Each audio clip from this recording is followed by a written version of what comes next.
Now, I want to talk about something that I haven't talked about much, namely right-left-wing politics, conservatism, and its relation to men's rights movement and men going their own way. Part of the inspiration comes from a video or two that Barbarossa made a while back, where he specifically talks about these issues, and if nothing else, the recent exchange between our camp and the other one has provided me with food for thought. And in looking at various statements on the part of the other camp made in the comment section, it's led me to draw certain conclusions. Let me elaborate. I think at the end of the day, what we're actually looking at here in this division, if you want to call it that, is, for the most part, one side which represents traditionalism, which supports traditionalism, and which at the end of the day, once again, desires to return to those traditionalist roots. That's not my camp, obviously. In our camp, the camp which, generally speaking, rejects traditionalism and is also much less politicized. Now let me talk about it being much less politicized. As I've said many times, and I will re-stress and restate on a consistent and constant basis, I believe that politics on the whole, whatever their manifestation, are a phenomenon based on human nature. That is to say that basic human biology, psychology, neurology, all these things create a social structure which in turn feeds a political structure, and then we have something we call politics. It's the chicken or the egg, and I believe our biology and psychology inform our decisions and these political structures, not the other way around. I don't believe that politics stands on its own, and politics is, as I said, simply a manifestation of what is, to some extent, innate to human beings as a whole, and with regards to feminism, to women. As I often have said, you have lowercase feminism, that is feminism that is inherent to female biology and psychology, and uppercase feminism, which is the politicized version of it that we see rampant, running amok as I speak. This is, of course, the major point of disagreement between the camps. But it's much more than that. There are certain characteristics that seem to go hand in hand with the other camp, i.e. the traditionalists. For one thing, beyond focusing primarily on politics, they all identify left-wing politics as the source of all evil. More or less, the Satan in the closet. And not always overtly, but in some cases they do, in fact, cite right-wing politics as a solution to it all. They are correct in the sense that the vast majority of official feminists, as it were, are in the left-wing political camp. But let's examine what the right-wing political camp is about. Now, I'm going to say it, this will not please many people, but I'm going to say it anyway. I think, if anything, I've garnered a reputation for being brutally honest, and even if it's to my own detriment.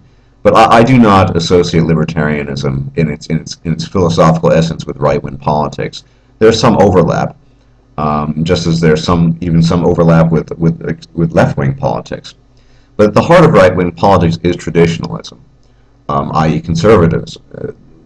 A conservative mindset is one, it's neither bad nor good per se, that seeks to either preserve past traditions or to return to the past, as is the case, I think, now. So we have that. That means that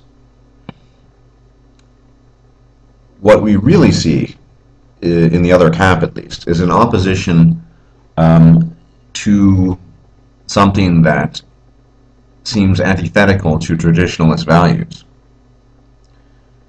You see in the other camp, it's very, very often discussed how it's leftism, it's Marxism informing all of these things, and that the solution is always a political one, and is always to veer towards the right.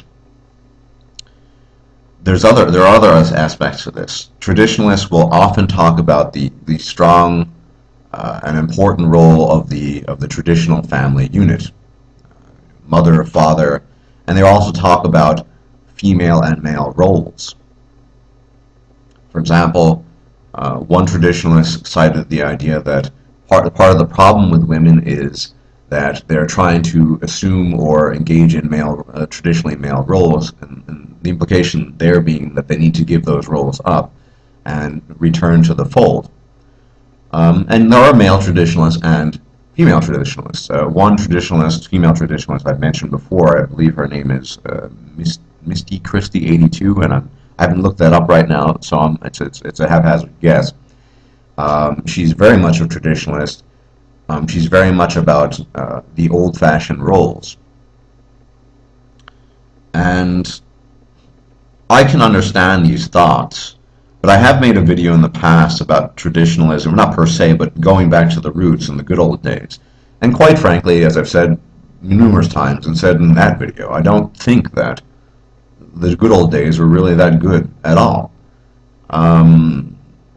Certainly not to men. Remember, men were being thrown into mine shafts and dying either there or developing a pulmonary disease after that, and dying in an excruciatingly painful manner, sent off to war, and so on and so forth.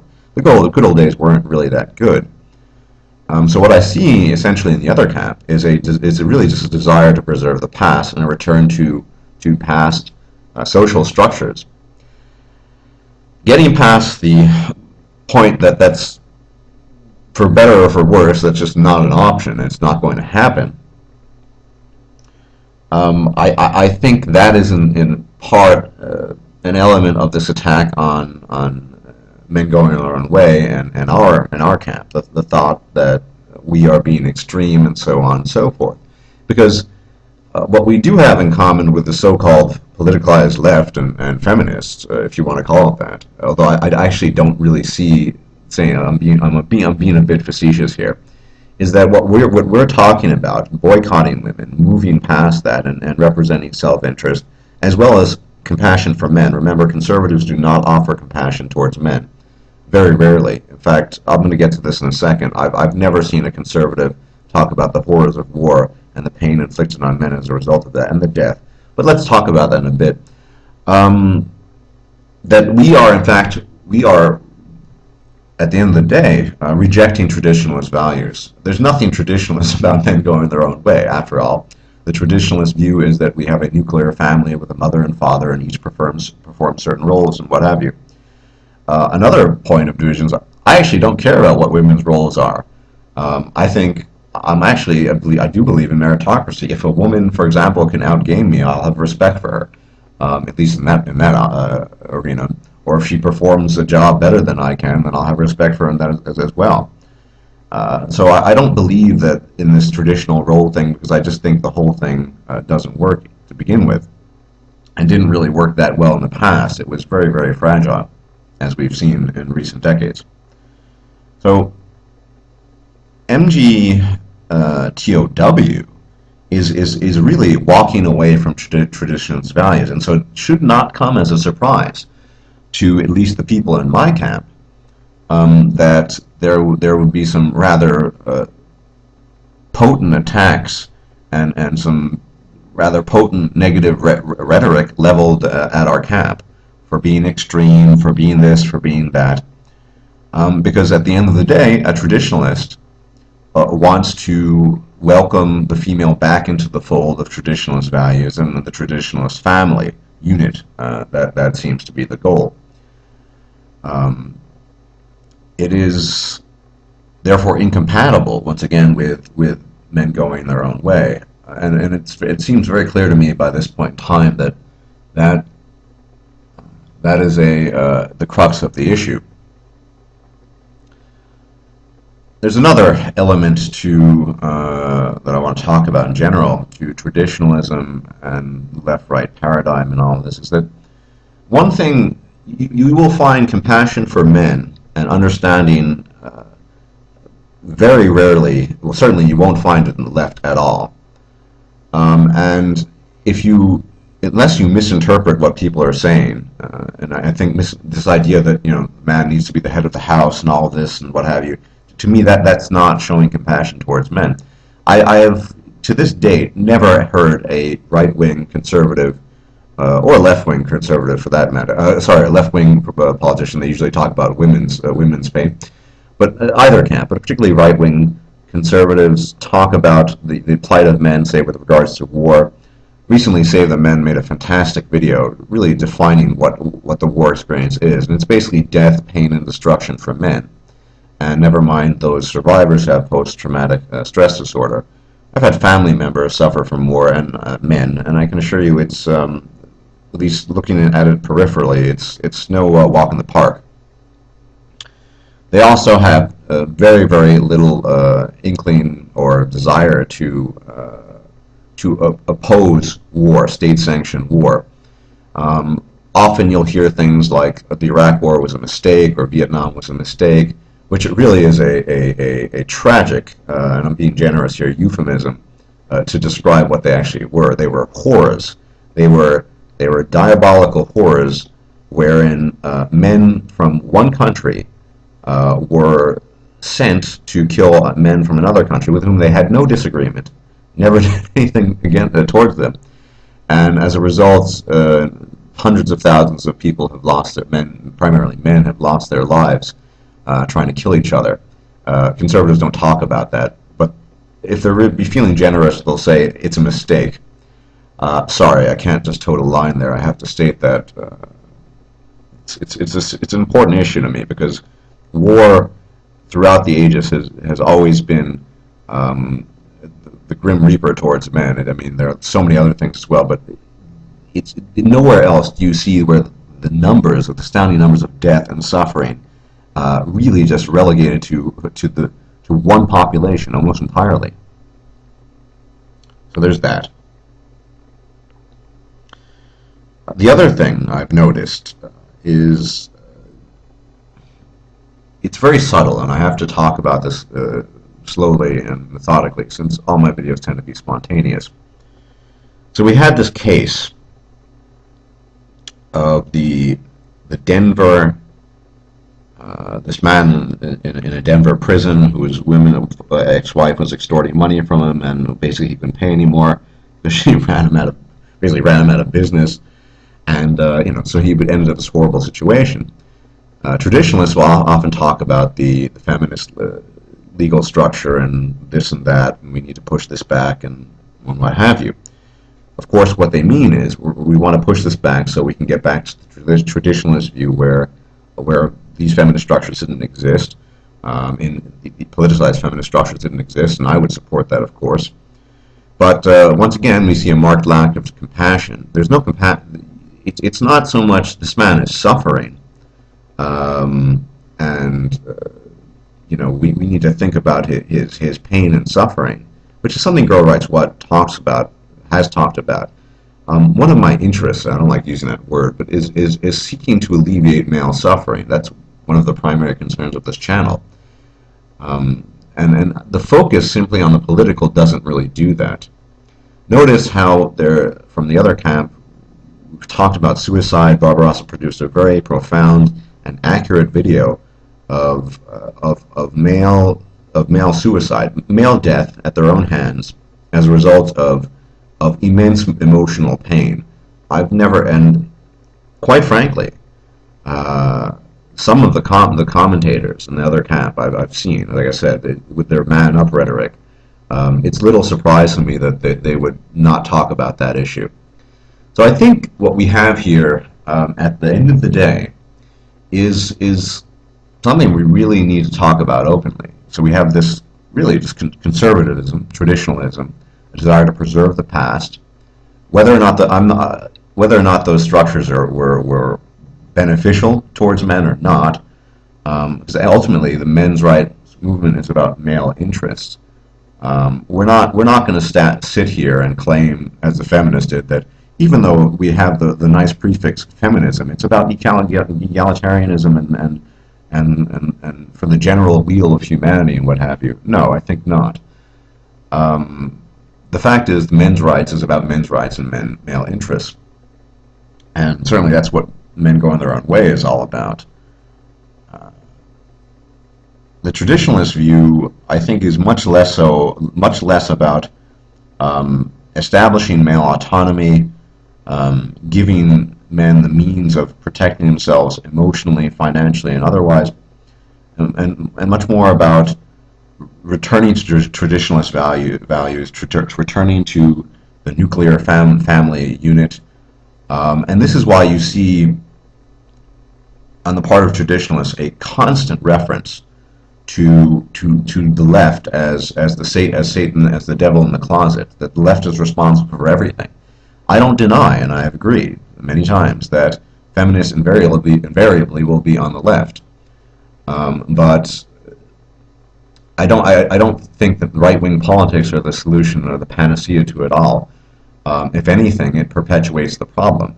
Because let's face it, that war as a manifestation of civilization has always been misandric, yet they never talk about that. And I honestly dare a right-wing person on the right wing talk about the horrors of war as they're inflicted upon men. And I would love to hear them talk about one of these wars as not being a mistake. A mistake is when I make a typo. A mistake is when I forget to take my keys and I get locked out of my house. So that's a grievous mistake, I suppose. A war is not a mistake. It is a monstrous horror. And anyway, so we really have this division. Ultimately, the other camp is much less about men's rights, that is, representing male interests, and much more about returning to traditional values. There will be some overlap, inevitably, but by focusing everything on left-right-wing politics, and I've been, sorry, let me restart that train of thought. I've been called divisive, creating a divide between our camps. First off, this divide has always been here. I merely brought it to the fore in addressing this topic and bringing it up. The second point I really want to stress is that the divide that people talking about, it is very, very present. And at the end of the day, true representing male interests is really what men going their own way is about.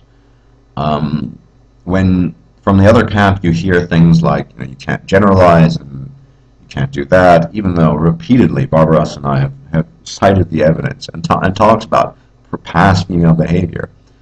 And you really you ultimately only hear deflections towards that. It makes you wonder that there is a difference between representing male interests and being concerned about male interests and wanting to return to the golden utopia of the past. There really is. I think most traditionalists don't have a problem being a provider workhorse, provided that they're the so-called head of the household and what have you. So this is a serious point, but it needs to be stated that conservatism, traditionalism, is not men's rights. Sorry, it's not men going their own way. Certainly not that. There's always going to be some overlap, but the overlap is far more minimal than people would like to think. By focusing everything on the left-right paradigm, what I really want to say is that, even though I was accused of it, traditionalists and right-wing people are really leaving the focus outside of men. They're not putting the focus on men themselves. It's all just about the left and right, and once the left is defeated, everything will go back to the good old dandy days of Leave It to Beaver. I have no idea, but yeah, this obviously is not going to please many people. But it needs to be stated, I've never been a conservative, and I've never been a left-wing person. I've always been, as close as you can call it, a pure libertarian. and that might have something to do with it.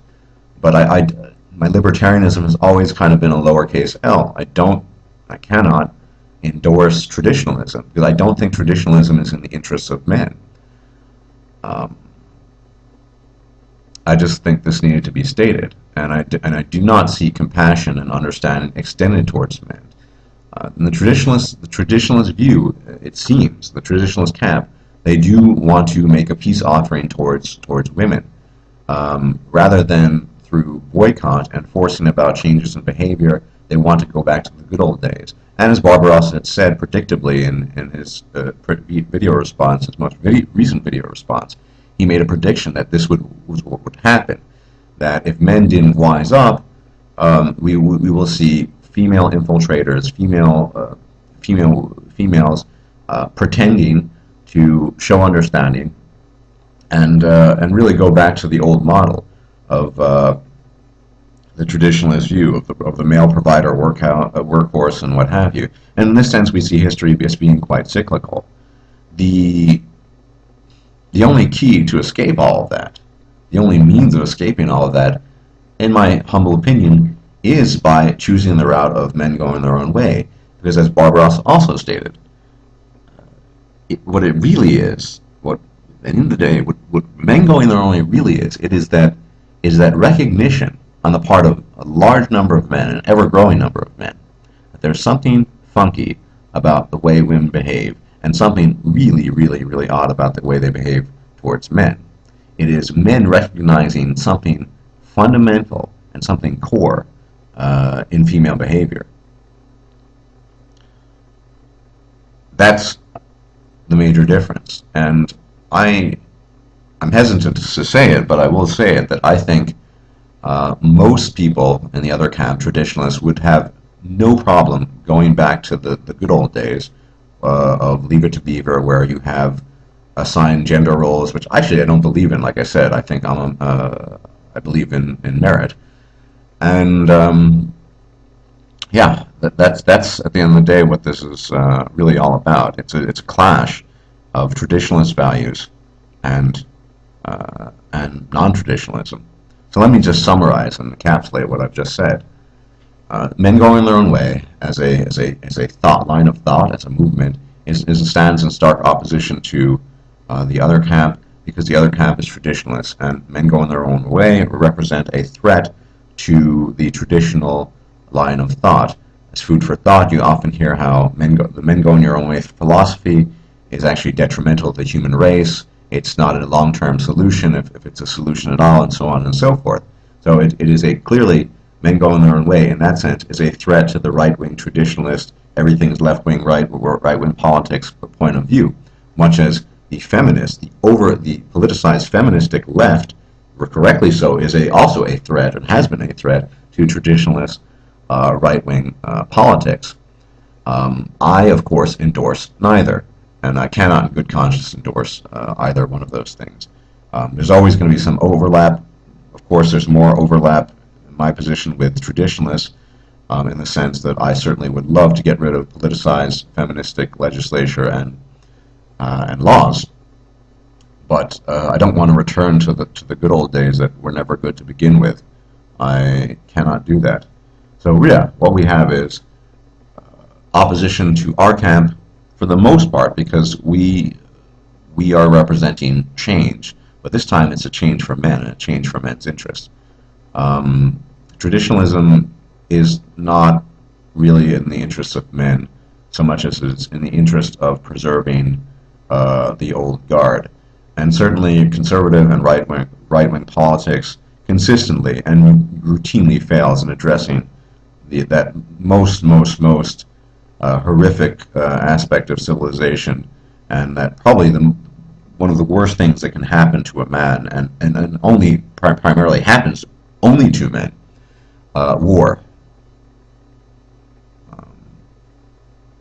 That's what war really is. It's men suffering and men dying, as Save the Men said in his video. A very, very good video. Those of you who don't know, look up Save the Men, and you'll find his video. But Anyway, that's all I had to say about this. Uh, this needed to be stated as well, because if you really examine what's going on, I think you'll reach the same conclusions. Thanks for watching.